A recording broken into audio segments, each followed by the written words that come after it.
Hey, it's the Bearded Realtor. Welcome back to my channel. Hey, so in today's video, we're going to talk about terms and conditions of the contract. As a seller, you want to ensure you're getting the most money, and you want to ensure that the terms and conditions of the contract suit what you need, okay?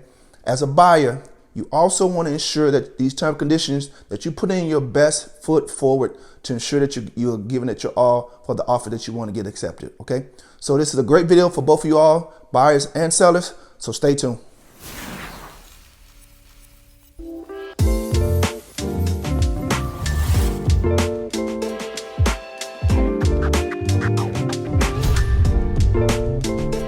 All right, so in today's video, like I said, we're going to talk about the terms and conditions of the contract. You as a seller want to ensure you're getting the best deal possible. You want to ensure you're getting the most amount of money. You want to ensure that the terms and conditions of that contract suit your situation, okay?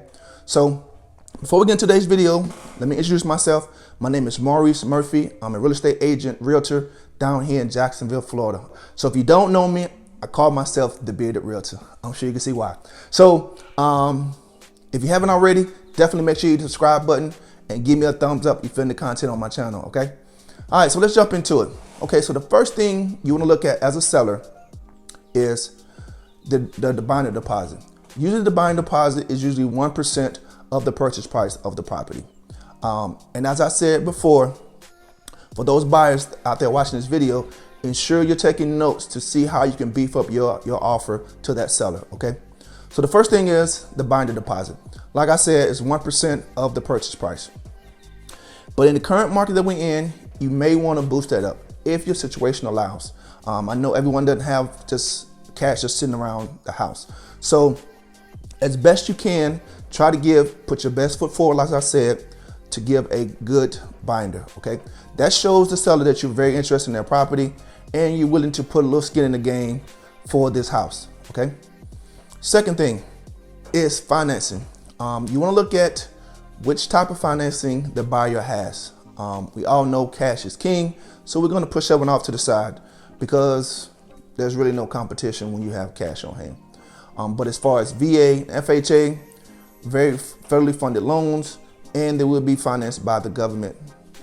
They will be insured by the government, I would say, not financed. And then you have conventional. But the next thing you want to look at is contingency. Contingency is basically where, and I'll leave a definition down below, it's basically where something has to happen in order for the deal to go through, such as an inspection.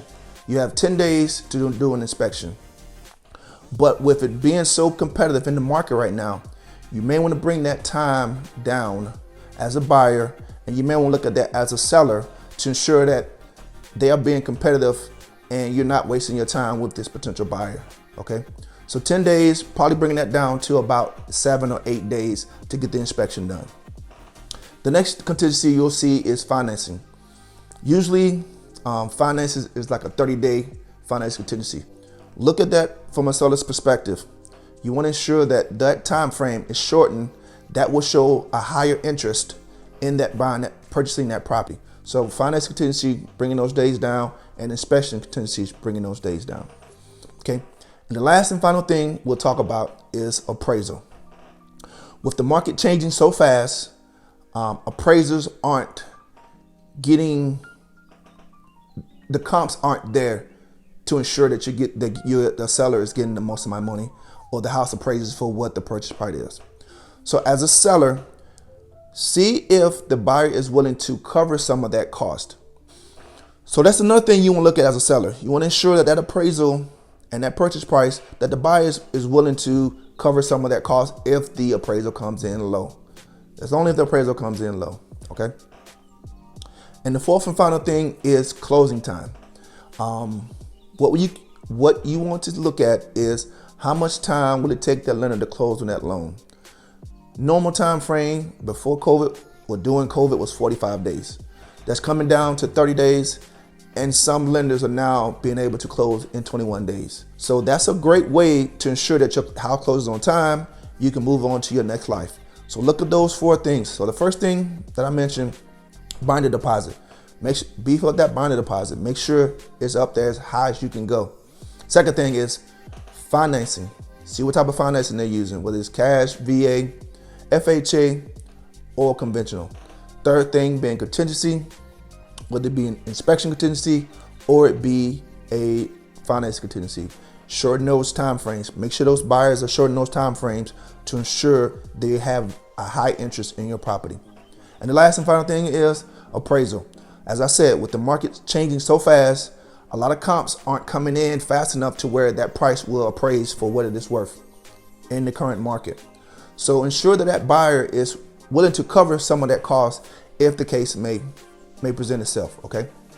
So those are my quick tips on how to ensure as a seller you're getting the best deal, and as a buyer you're ensuring you're putting your best foot forward to give your best offer, okay? So if you like the content that I'm putting out on my channel, please give me a thumbs up on the video and also click that subscribe button, okay? So I'm the Bearded Realtor, and I'll talk to you soon.